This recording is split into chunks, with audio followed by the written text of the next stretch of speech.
Bonjour à toutes et à tous, c'est Arca. Aujourd'hui, nous nous retrouvons dans la 24e partie du cours sur les espaces topologiques. Donc aujourd'hui, nous allons nous intéresser à la composition de limites. Rentrons alors dans le vif du sujet. Donc commençons par établir les définitions pour la prochaine démonstration. Donc soit ES, FT, GM, trois espaces topologiques. Et soit A une partie de E, et soit B une partie de F. Et soit F une application de A dans grand F, et G une application de B dans grand G. Et soit A appartenant à l'adhérence de grand A, et soit B appartenant à l'adhérence de grand B, et soit L un élément de G.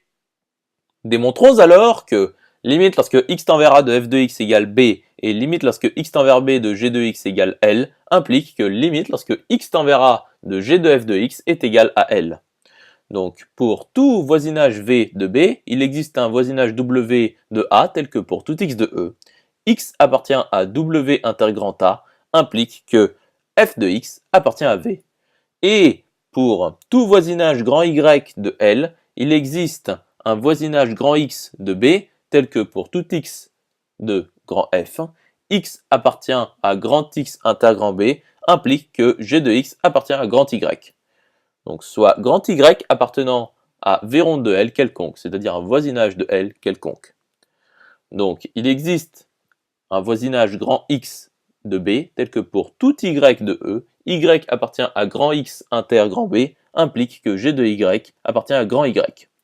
Et comme X appartient au l'ensemble des voisinages de B, alors il existe un voisinage W de A tel que pour tout X de E, X appartient à W intergrand A implique que f de x appartient à grand X.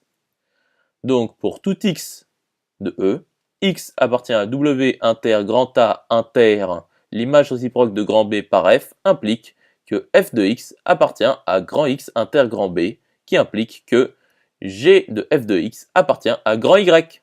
Donc, pour tout voisinage grand Y de L, il existe un voisinage W de A tel que pour tout X de E. X appartient à W inter grand A inter l'image réciproque de grand B par F implique que G de f de x appartient à grand Y. C'est-à-dire, limite lorsque x tend vers A de G de f de x est égal à L. Conclusion établie. J'espère que cette vidéo vous aura plu et vous sera utile. Nous nous retrouvons dans la 25e partie.